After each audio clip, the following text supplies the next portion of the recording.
He says that myths are not just stories, that myth is another language that you have to learn. And when you learn that language, you will be able to understand the real story that this myth is talking to you.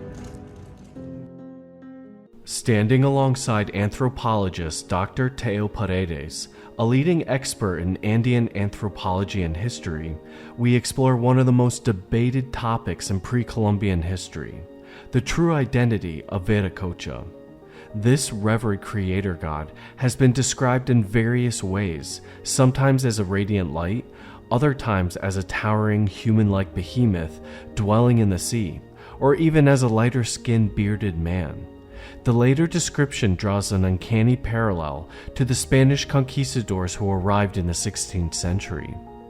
I asked Dr. Paredes about this intriguing resemblance and how it has influenced interpretations of Andean mythology and colonial narratives. When Pedro Cieza de Leon says, when I asked the natives who built this place, white people like ourselves, how would you describe Viracocha after learning many stories, many historical excerpts? What do you think that he would look like, be described as a white man with a beard? But is there anything specific or different? Well, the real translation of the Viracocha name is Contexte Viracocha Pachayachache, which means the one who knows how to organize time and space. That's the real meaning of Viracocha. Now, then they say that Viracocha was a guy that didn't walk on the floor, that he was just floating, and he came here and he was teaching to these people here agriculture, medicine, social organization, architecture. And he appears and he shows up in the south of Peru, nearby, and he has been going and doing these kind of teachings until a place where is, I think it's Casma, where he turned to the left. Let's say he was going to the north, then he turned to the left, and he just take his cape, put on the ocean, he goes into the cape as a magical carpet or whatever, and he just left into the ocean with the promise that someday he was going to come back. And everybody says that he was a kind of white man, particularly with a lot of hair, and that's why I don't believe 100%. They say that when the Spaniards arrive here, they has been called Viracochas because they look like this god that came here, and he was the great mythical hero of this culture, even long before Manco Cápac and Mama Ocllo. And quick question. Relationship between Viracocha and Quetzalcoatl and Kukulkan. What insight do you have for this connection? I know there's a lot of connections, names, events, but anything that stands out that's very peculiar?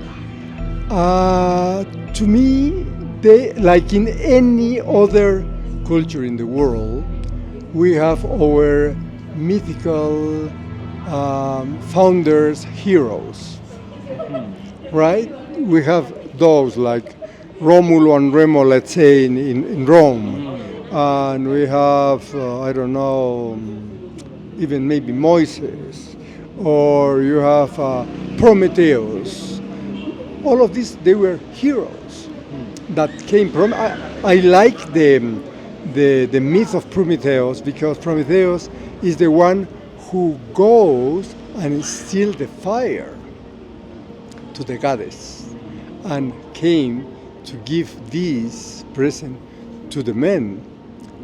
And look what fire has been meaning in the evolution of men.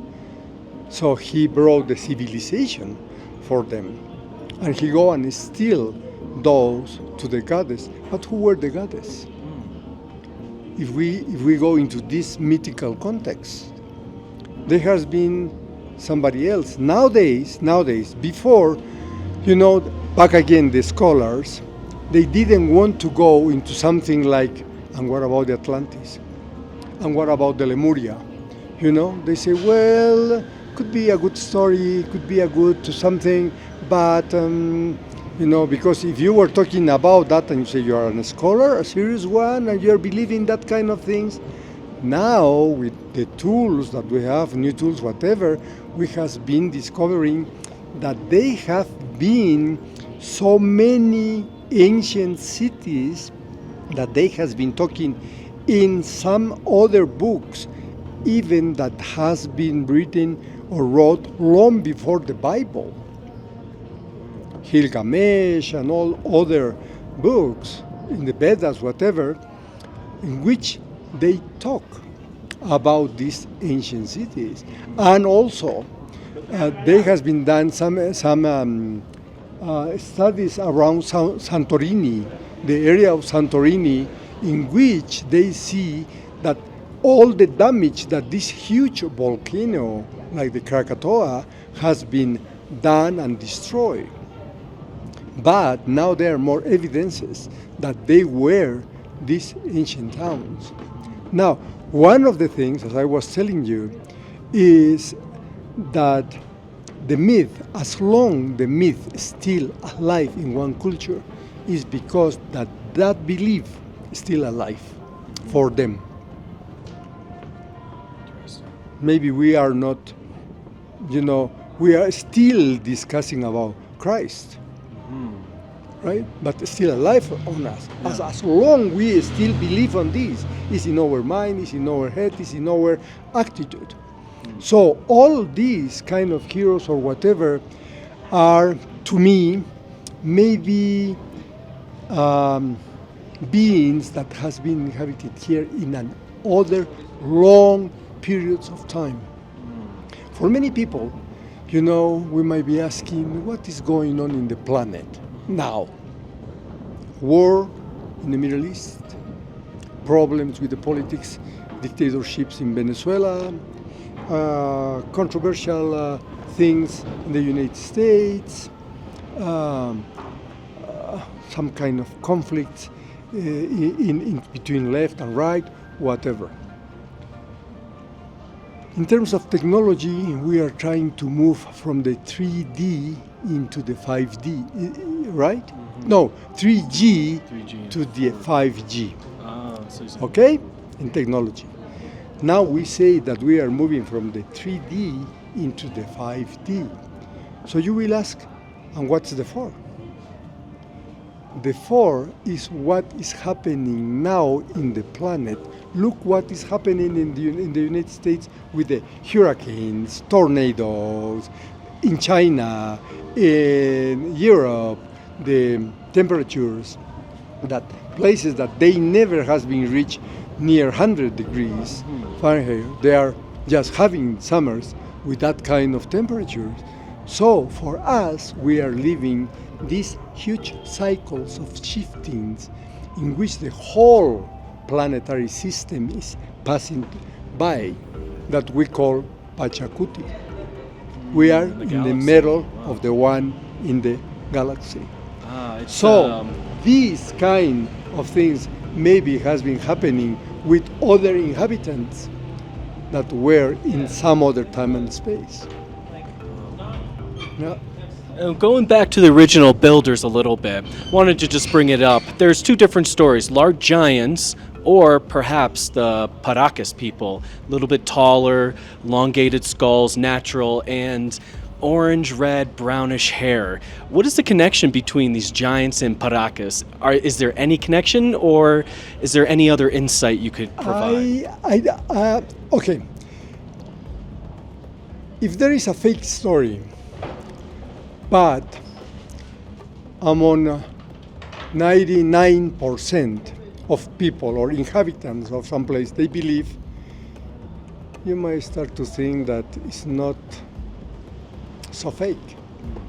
That maybe has to have, or we are maybe not having the right reading about it.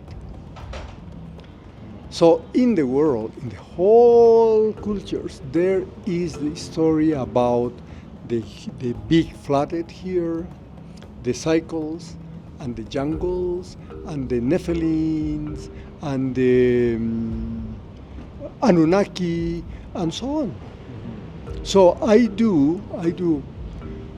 If I will say, no, this is a fake, I'm going to be like the people when Columbus was saying that the earth was not flat, that was round, and say, no, you are crazy. Nowadays, with all the telescopes and with all the knowledge that we have going around in this infinite cosmos, to deny that maybe they were, or soon we are going to connect with another inhabitants from another planet, I don't think it's crazy. I think the craziness is not to believe that soon we are going to have connection with them. And I think here has been happening that before too. Oh, yeah. Wow. Yeah, there's a lot to think about.